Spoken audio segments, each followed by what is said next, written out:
오늘 우리가 살펴볼 말씀은 에베소 1장 7절입니다.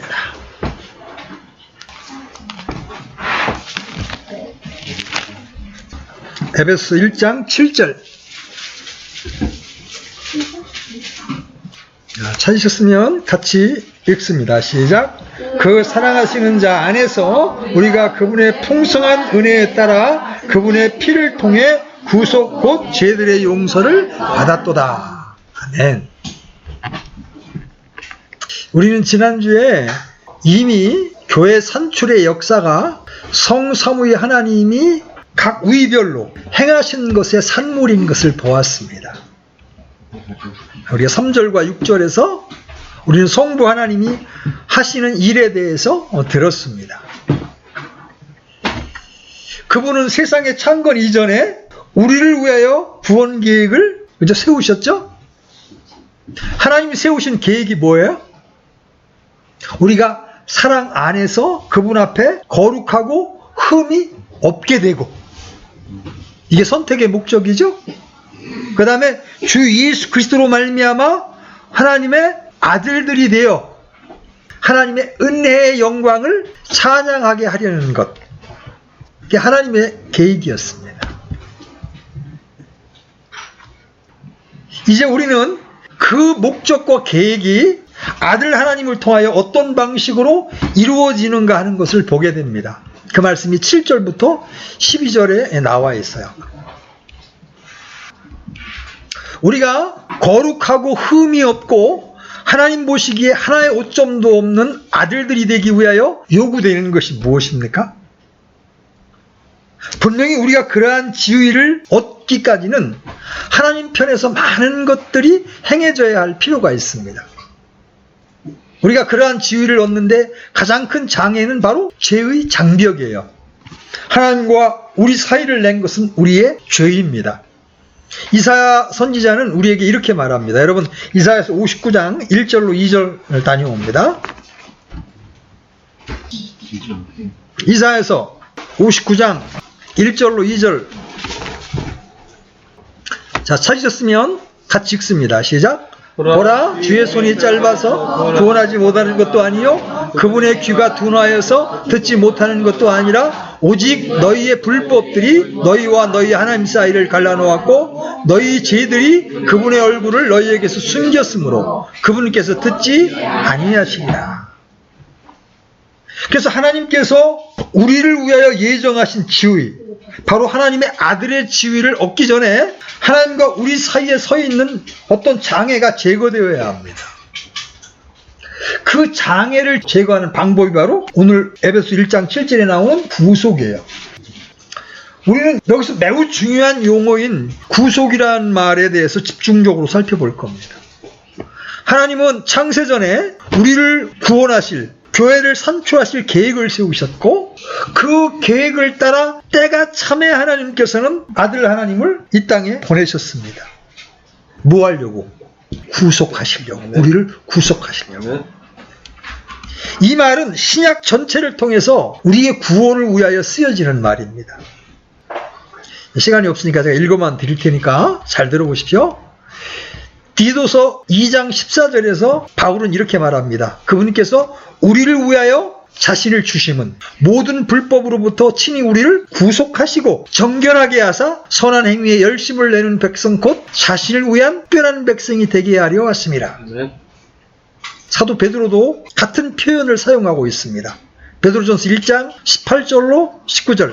너희가 알거니와 너희 조상들로부터 전통으로 물려받은 너희의 헛된 행실에서 너희가 구속받은 것은 은이나 금과 같이 썩어질 것들로 된 것이 아니요 오직 흠도 없고 점도 없는 어린 양의 피 같은 그리스도의 보배로운 피로 된 것이니라.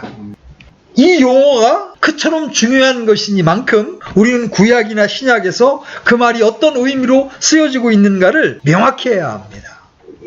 구속은 속전을 주고 구출해낸다는 뜻이에요. 잘 들어요? 구속은 값을 치르고 누군가를 건져낸다는 뜻이에요. 예를 들어 어떤 사람이 다른 사람에게 포로로 잡혀가서 노예가 되었다면 그가 구속을 받으려면 지불할 능력이 있는 친족이 그 값을 지불해야 하는 거예요. 감옥에 갇혀있는 사람에게도 같은 것이 적용되죠? 만일 친족이 합당한 값을 지불하면 그는 감옥에서 나올 수가 있는 거예요. 구약에서는 그러한 방식으로 이 말이 사용되었습니다. 그리고 신약에서도 그 말이 같은 방식으로 사용됩니다. 그것은 노예를 해방시키는 일이 이 구속이라는 거예요. 자, 노예를 위하여 그에게 합당한 값을 지불하게 되면 그 노예는 해방되어서 자유를 얻는 겁니다. 그것이 구속이라는 말의 참된 의미인 거예요. 그런데 여기서 인간은 스스로 그 값을 지불할 수 없는 자들이기에 어떤 의미가 다시 등장하느냐면 대속이라는 말이 등장해요. 대속이 뭐예요? 대신해서 갚아준다. 값을 치러야 되는데 아담으로부터 태어난 모든 인간들은 죄를 가지고 태어나. 그래서 값을 치를 능력이 없어. 그래서 누군가가 이 땅에 인간의 모양으로 오셔서 대신 그 값을 갚아줘야 돼. 자, 마태복음 20장 28절 한번 열어봐요. 마태복음 20장 28절. 자, 찾으셨으면 같이 읽습니다. 시작. 이와 같이 사람의 아들도 섬김을 받으려 오지 아니하고 도리어 섬기며 자기 생명을 많은 사람의 대속물로 주려고 왔느니라 하시니라. 대속물, 대신 값을 치르는 존재로 왔다.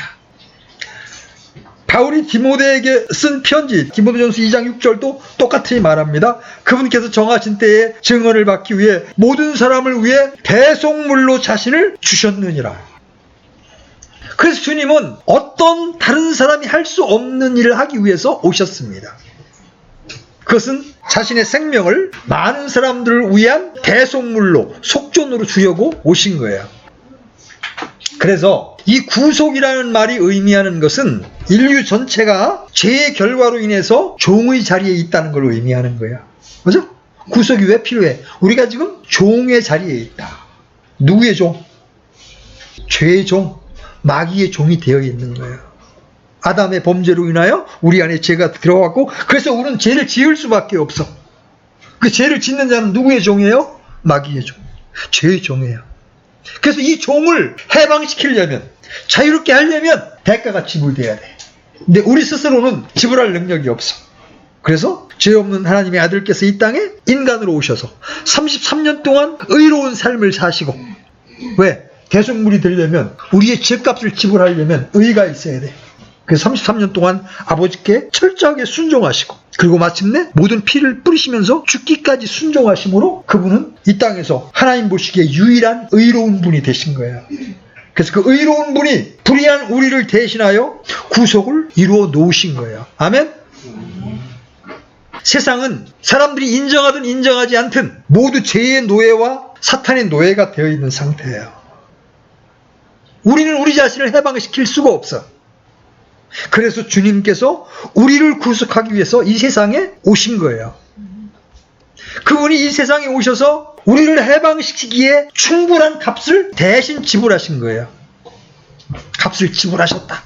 자, 우리 고린도전서 6장 19절로 20절 한번 열어봅시다. 고린도전서 6장 19절 20절. 자, 같이 읽어봅니다. 시작. 주께서 값을 치르고 너희를 사셨느니라. 그런즉 하나님의 것인 너희의 몸과 너희의 영으로 하나님께 영광을 돌리라. 여기 값을 치르고 사셨다는 표현이 나와요. 그래서 우리는 값을 치르고 사신받은 사람들입니다.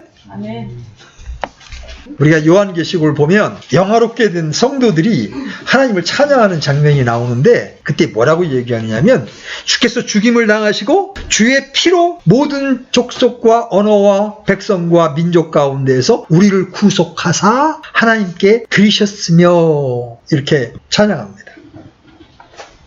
우리를 구원하기 위해서, 교회를 산출하기 위해서 그분께서 행하신 것은 그분이 우리를 값주고 사셨다는 거예요. 구속이라는 말이 뭐예요?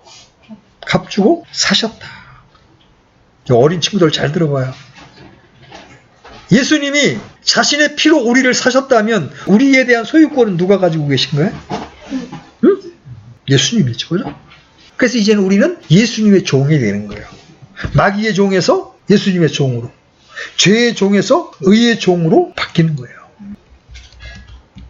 그런데 사실은 이 성경에서 말하는 이 구속이라는 용어는 우리가 흔히 상상하는 것보다 더 큰 용어입니다. 이 말은 죄들의 용서함에 국한되는 용어가 아니에요. 여러분 한번 로마서 8장 23절 한번 열어보세요. 로마서 8장 23절. 자, 찾으셨으면 같이 읽습니다. 시작. 그들뿐 아니라 우리 자신 곧 성령의 첫 열매를 소유한 우리까지도 속으로 신음하며 양자 삼으심 즉 우리 몸의 구속을 기다림은. 지금 로마서 8장 23절에서 구속이라는 말은 우리의 구원의 완성을 말하는 것을 이해해야 합니다. 왜냐하면 지금 몸의 구속을 말하고 있기 때문에. 우리는 최종적으로 구속을 받을 것인데 그것은 우리의 몸이 구속을 받을 때야 가능한 거예요.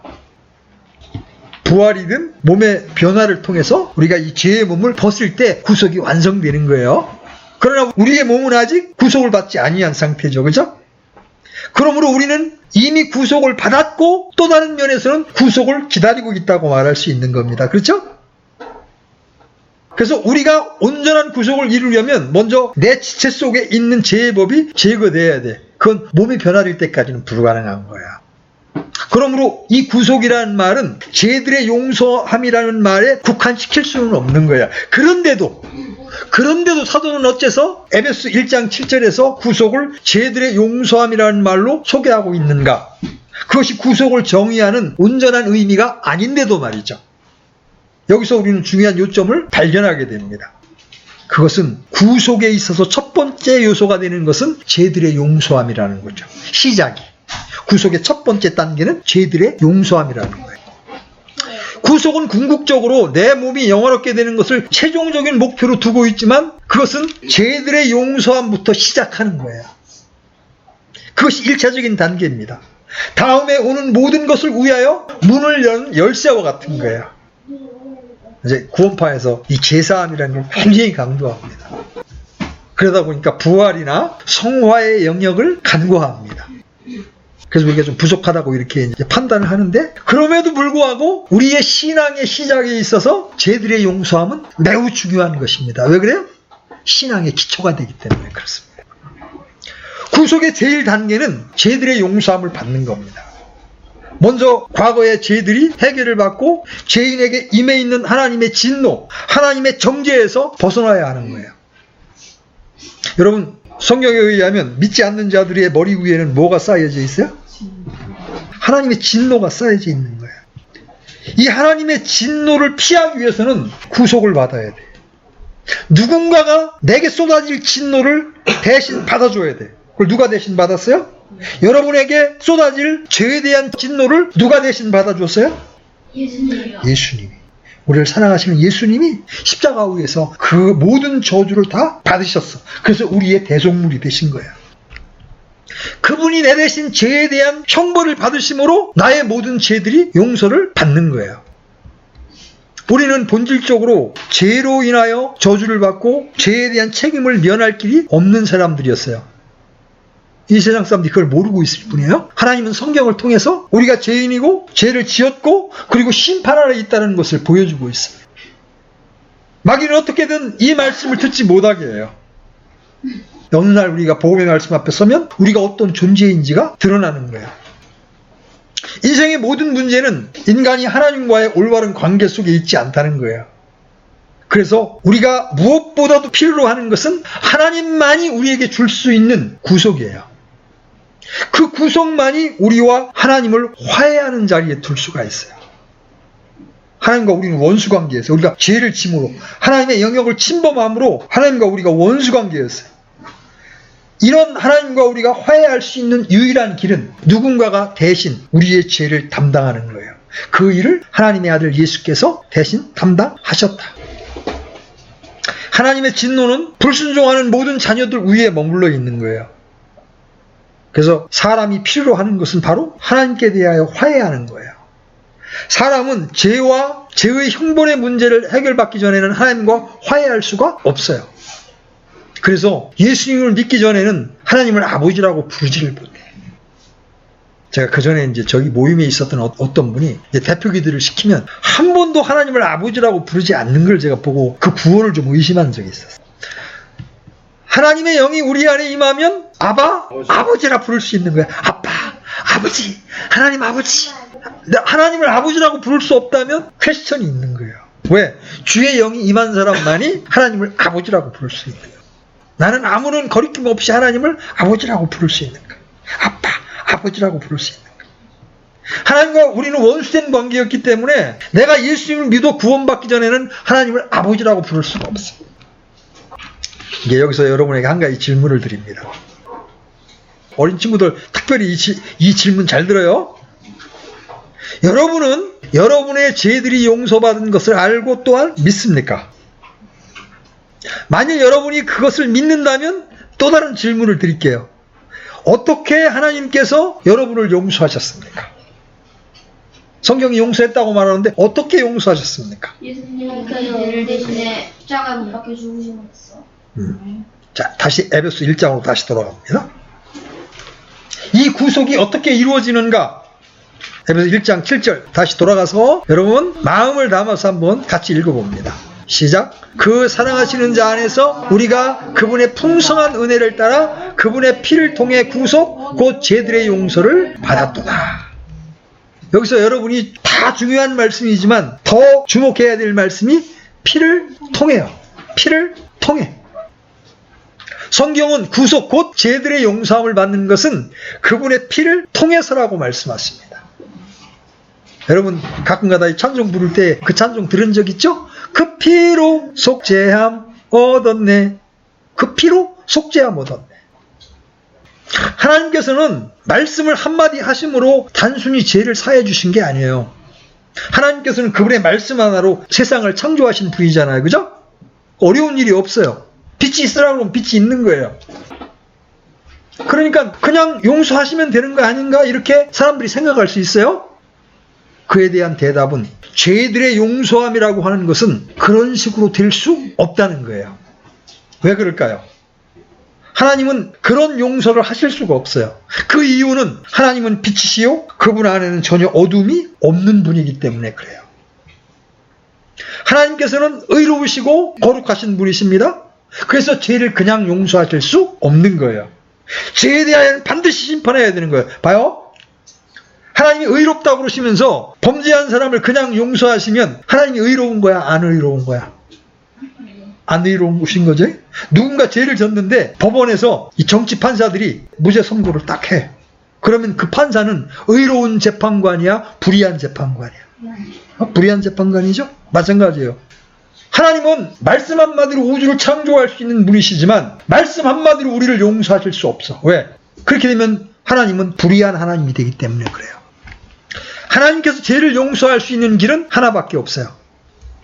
바로 예수님의 피가 흘려지는 것밖에는 길이 없어요. 죄들을 용서하는 문제를 해결하기 위해서는 죄 없는 하나님의 아들께서 하늘의 보좌를 떠나서 이 땅에 내려와서 아기로 탄생해야 하는 거예요. 그리고 죄인들이 자신을 거역하는 것을 참아내야 하는 일을 수반하는 거예요. 그런 일이 필연적으로 일어나야 합니다. 그러나 그것에만 그치는 게 아니죠. 그분께서 죽으셔서 피를 흘리시는 일이 필연적으로 따라와야 하는 거예요. 그것만이 구속을 위한 유일한 길이에요. 여기서 암시되는 또 다른 진리는 하나님께서 죄들을 용서하시는 방식은 매우 철저하다는 거예요. 하나님께서 단순히 우리의 죄들을, 우리의 범법들을 못 본 척하는 문제가 아니라는 거예요. 하나님께서 우리의 죄들을 용서하실 수 있기 위해서는 먼저 우리의 죄악들을 철저한 방식으로 처리해야 합니다. 그래서 하나님께서 죄들의 용서하심을 주시는 방식이 뭐예요? 먼저 우리의 죄를 밝히는 거예요. 자, 여러분들이 병원에 가면 우리 몸에 무엇이 있는지를 하기 위해서 뭘 해요? 의사가? 진단. 문진도 하고 청진기도 대보고 CT 촬영도 하고 좀 어려운 문제 같으면 이제 MRI 촬영까지 해요. 진단을 하는 거예요. 진단을 먼저. 처방이 있기 전에 먼저 뭘 한다? 진단을 한다. 그래서 하나님은 우리에게 구원을 주시기 전에 먼저 복음을 통해서 우리가 어떤 죄인지를 드러내시는 거예요. 예레미야 17장 9절에 보면 하나님이 우리에게 어떻게 말씀하셔? 만물보다 거짓되고 사악한 것이 우리의 마음이라. 나는 양심적으로 살았다고 생각하는데, 나는 꽤 정의롭다고 생각하는데, 하나님이 나를 보실 때는 모든 것보다 거짓되고 사악하다는 거예요, 우리의 마음이. 그래서 기독교가 세상 사람들에게 인기가 없는 거예요. 불교는 우리를 인정해 주잖아요, 그죠? 당신 안에 불성이 있으니까 잘 개발하면 좋은 데 갈 거야. 근데 하나님은 우리에게 아부하실 필요가 없는 분이기 때문에 우리를 적나라하게 진찰하십니다. 그러면서 머리끝부터 발끝까지가 다 헌대투성이라고 말씀하시는 거예요. 우리의 죄가 얼마만큼 많다? 하나님 보실 때 우리의 죄가 얼마만큼 많다? 우리 머리카락만큼 많다. 건강한 사람의 머리카락이 10만 개야. 그러면 우리 이 세상에 살고 있는 사람들의 죄가 크든 작든 내가 기억하든 기억하지 못하든 10만 개 이상의 죄를 짓는다. 머리카락보다 많다고 성경에 그렇게 말씀하시네요. 그래서 여러분들이 먼저 죄인인 것이 드러나야 돼. 하나님의 말씀 앞에서, 성령의 빛비춤 앞에서, 내가 이런 죄인이었구나. 죄 없는 하나님의 아들이 이 땅에 내려오시지 않으면 안 될 만큼 내가 이렇게 부패한 죄인이었구나. 이게 먼저 드러나야 돼. 그래서 사도 바울이 로마서에서 뭐라고 말해요? 죄가 많은 가운데 은혜가 더욱 넘쳤나니. 내가 어떤 죄인인지가 발견될수록 은혜가 커지는 거예요. 죄가 조금 발견된 사람은 은혜도 작은 거예요. 죄가 많이 발견된 사람은 이런 죄인을 살리시려고 하나님께서 아들을 보내셨구나. 은혜가 커지는 거예요. 그래서 여러분이 시대대로 하나님께 기도해야 될 게 뭐예요? 하나님, 저를 알게 해주십시오. 제가 아는 저가 아니라 하나님이 보시는 저를 알게 해주십시오. 내 죄가 많이 드러나면 드러날수록 그런 나를 구원하신 하나님의 은혜가 큰 거예요. 오늘 에베소 1장 7절에서도 하나님의 은혜의 풍성함에 대해서 말하죠. 그분의 은혜의 풍성함에 따라 바울은 알았던 거예요. 자기가 얼마나 더러운 죄인인지를 알았던 거예요. 그래서 그분의 은혜가 너무나 풍성하다고 고백하는 거예요. 자, 이렇게 진단이 되어지고 나면 이제 처방이 나와요. 이 죄들을 처리하는 처방이 뭐예요? 피. 그리스도의 피예요. 근데 여기서 여러분이 좀 의문을 가져야 돼요. 사도는 왜 여기서 그분의 죽으심이라는 말을 하지 않을까요? 많은 사람들이 피를 반대합니다. 세상 사람들은 이 피의 신학을 참아낼 수가 없어요. 그전에 여기 서구 아파트 앞에 가서 복음을 전하는데 어떤 형제가 이제 이게 초등학생들을 데리고 복음을 전하다가 예수님의 피 얘기를 했는데 문제는 그때 그 엄마가 와서 그 얘기를 들었어요. 그 엄마가 막 노발대발 하면서 왜 애들 앞에서 피 얘기를 하느냐고 막 성질을 내는 걸 보는지 세상은 이 피, 예수님의 피의 얘기를 견딜 수 없어요. 아마 예수님의 죽으심만을 얘기했다면 그렇게 반대하지 않았을 거예요. 그들은 사도가 언급하는 이 피의 이야기가 너무나 끔찍하다고 느끼는 거예요. 그럼에도 불구하고 사도는 언제나 피라는 단어를 사용합니다. 의도적이기만큼 피를 강조합니다. 사람의 구원과 관련된 첫 번째 문제는 우리의 죄들에 대한 책임을 해결하는 거예요. 무엇으로? 예수님의 피로. 금이나 은같이 썩어질 것으로 속죄함 받는 것 아니요? 거룩한 하나님 어린 양 예수의 그 피로 속죄함 얻었네. 신약성경에서 우리의 구속에 관하여 예수님의 피를 언급하는 신뢰가 너무나 많아요. 몇 가지만 살펴봅시다. 로마서 3장 25절. 로마서 3장 25절. 같이 읽습니다. 시작. 그분을 하나님께서 그분의 피를 믿는 믿음을 통해 화해 헌물로 제시하셨으니 이것은 하나님께서 참으심을 통해 과거의 죄들을 사면하심으로써 자신의 의를 밝히 드러내려 하심이요. 에베소 2장 13절도 열어보십시오. 에베소 2장 13절. 자, 같이 읽습니다. 시작. 한때 멀리 떨어져 있던 너희가 이제는 그리스도 예수님 안에서 그리스도의 피로 가까워졌느니라. 계속 피 이야기가 나오죠? 자, 히브리서 9장 12절도 가봐요. 히브리서 9장. 이 말씀들은 중요한 말씀이라 찾아드리는 거예요. 여러분 잘 주목해서 읽어보십시오. 히브리서 9장 12절. 같이 읽습니다. 시작. 염소와 송아지의 피가 아니라 자기 피를 힘입어 단 한 번 거룩한 곳에 들어가사 우리를 위하여 영원한 구속을 얻으셨느니라. 찬송가의 가사처럼 베드로도 똑같은 말을 하죠.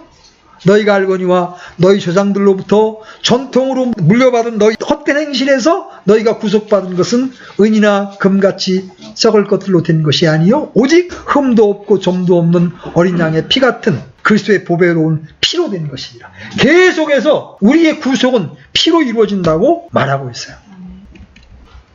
구약의 희생 제사들은 그리스도를 가리키고 있어요. 그죠? 송아지와 염소와 희생 제물의 피는 하나님과 화해하고 하나님의 진노를 풀기 위하여 흘려지는 거예요. 그 모든 것은 하나님의 진노를 가라앉히고 하나님과 화목하려는 목적으로 행해집니다. 구약시대에는 대제사장이 손으로 동물의 머리에 안수함으로써 죄가 전가가 되었습니다. 그런 다음에 그 짐승은 어떻게 돼? 죽임을 당합니다.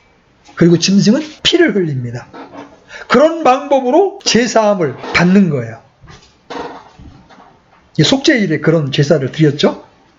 피를 가지고 지성소 안에 들어가서 시은좌, 속죄소라고 하죠. 그 위에 뿌리게 되는 거예요. 그러면 하나님께서는 그걸 받으시고 죄를 용서하셨습니다. 그리고 그 피가 뿌려진 결과로 하나님께서는 만족하셨어요. 그런데 이 구약의 희생제사는 모두 그리스도께서 오셔서 단번에 하실 일에 대한 예표요 그림자에 불과한 거예요. 히브리서 9장에서 우리는 이런 것에 대한 설명을 듣게 되죠. 염소와 송아지의 피, 그리고 그것을 태운 재는 하나의 상징에 불과한 거예요. 잠시 동안만 죄를 가리는 역할을 하게 되는 거예요. 그런 것들로는 우리의 양심을 깨끗게 할 수가 없어요. 그래서 그리스도께서 오셨고 그분은 자신을 들이셨고 지성소에 자신의 피를 들고 들어가셔서 하늘의 제단 위에 그것을 뿌리셨습니다.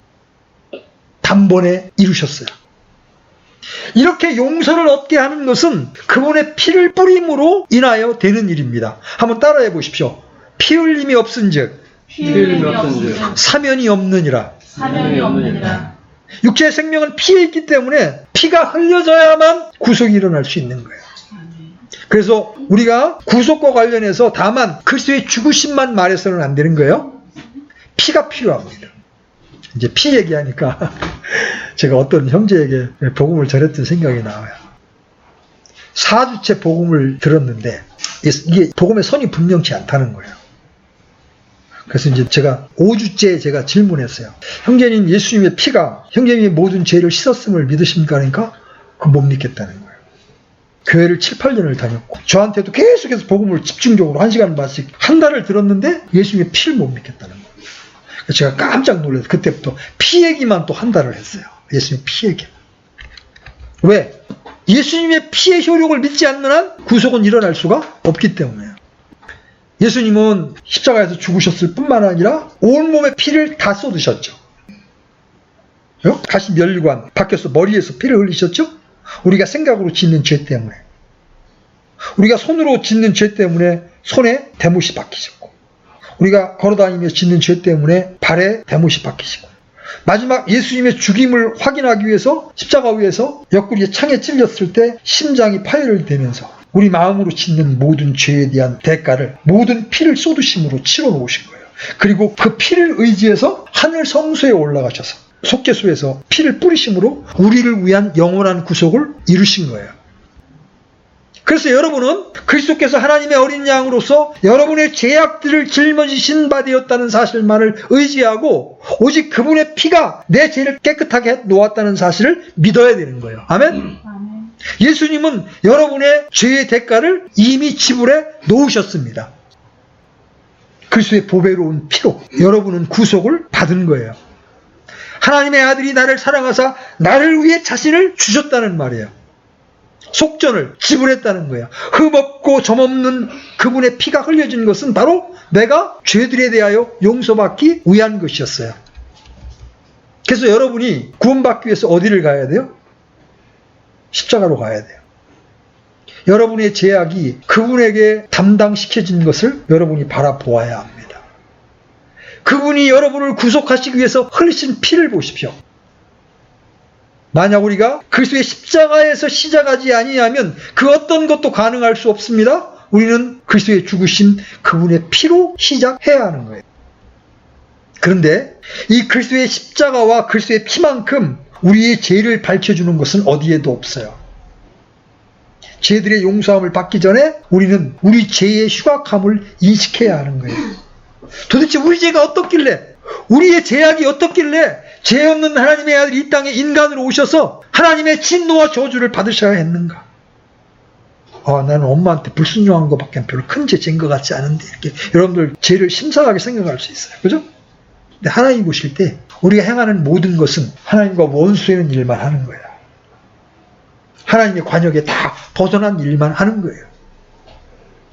그래서 우리의 죄악의 악독성을 인식하는 것은 바로 십자가에서요. 내가 이런 자였구나.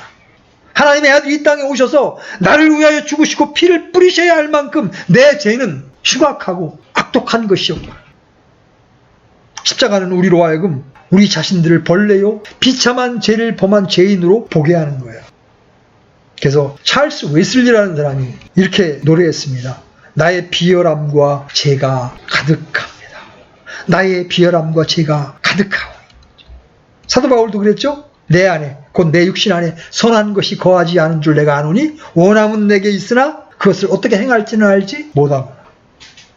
그 십자가에 비추어서 자신의 죄가 어떠한가를 본 사람들은 그렇게 말할 수밖에 없는 거예요. 죄가 너무나 가공하고 너무나 비열한 것이어서 그 어떤 것도 그 죄를 처리할 방법이 없어요. 오직 예수님의 피만이 우리의 죄를 처리할 수가 있는 거예요. 아까도 얘기했지만 그냥 용서하시면 하나님은 의로우신 하나님이 되지 못하는 거예요. 왜? 죄에 대해서 심판하지 않으니까. 그래서 하나님께서는 우리를 구원하시되 당신도 의로움을 깨지 않고 믿는 우리도 의롭게 하시기 위하여 그 대가를 당신의 아들이 치르게 하셨다는 거예요. 그래서 예수님은 우리가 받아야 될 모든 죄의 형벌을 대신 받으신 거예요. 하나님께서는 그런데 그런 우리의 죄들을 해결하시되 무엇으로? 예수님의 피로, 예수님의 보배로운 피로 처리하셨습니다. 아멘? 여러분이 이 말씀을 믿게 되는 순간 어떤 일이 발생하는지 봐요. 시편 103편 한번 열어봐요. 12절. 시편 103편 12절 같이 읽습니다. 시작. 동이 서에서 먼 것 같이 그분께서 우리의 범법들을 우리에게서 멀리 옮기셨으며, 아멘. 하나님은 우리의 죄악들을 더 이상 멀리 하실 수 없을 정도로 멀리 옮기신 거예요. 그랬기 때문에 하나님 우리에게 이런 약속을 하십니다. 히브리서 10장 17절. 히브리서 10장 17절. 우리 어린 친구들만 읽어봐요. 시작. 또 내가 그들의 죄를 다시는 기억하지 아니하리라 기억하지 아니하리라 하셨느니라. 내가 그들의 죄들과 불법들을 다시는 기억하지 아니하리라. 이 얼마나 놀라운 일이에요. 하나님께서는 우리의 죄악들을 그런 식으로 처리하셨기 때문에 그 죄악들을 망각의 바다로 던지신 거예요. 그리고 그것은 영원한 망각이에요. 우리의 죄악은 영원히 완전하게 용서받은 겁니다. 아멘? 뭘로? 예수님의 피로. 이러한 일을 하실 수 있는 분은 하나님밖에 없으신 거예요. 하나님의 약속. 너희의 죄들과 불법을 다시는 기억하지 아니하리라. 우리가 에베소 1장 7절에 보면 그분의 피를 통해 구속 곧 죄들의 용서함을 받았도다 이렇게 표현합니다. 바울은 우리가 그것을 받을지 모른다고 말하지 않습니다. 우리가 그것을 받았다고 말합니다. 그것을 우리는 지금 누리고 있는 겁니다. 그래서 바울은 그러므로 우리가 믿음으로 의롭게 되어 우리 주 예수 그리스도를 통해 하나님과의 화평을 누리는도다. 죄가 하나님과 우리를 가로막고 있었기 때문에 이 죄의 문제를 하나님께서 아들 예수님의 피로 깨끗하게 씻어 놓았기 때문에 이제 죄의 장벽이 허물어졌기 때문에 하나님과 우리는 화평을 누리게 되는 거예요.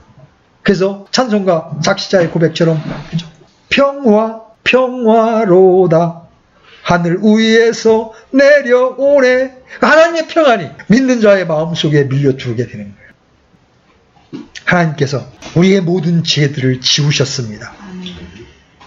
그 모든 죄악들은 십자가에서 징벌을 받았어요. 진정한 신자가 된다는 것은 여러분의 죄가 이미 용서함을 받았다는 것을 알고 믿는 거예요. 이 어린 지체들 잘 들어봐요. 여러분의 죄들이 예수님의 피로 이미 제거되었다는 사실을 믿으십니까? 오직 예수님의 피만이 나의 죄를 씻으실 수가 있다. 아멘? 자, 구원받은 이후에 우리가 또 죄에 빠질 수도 있어요. 그죠? 그때도 필요한 게 뭐예요? 예수님의 피예요. 그죠? 그래서 하나님께 우리의 죄들을 자백하면 그분은 신실하시고 의로우셔서 우리의 모든 불의를 깨끗게 하시느니라.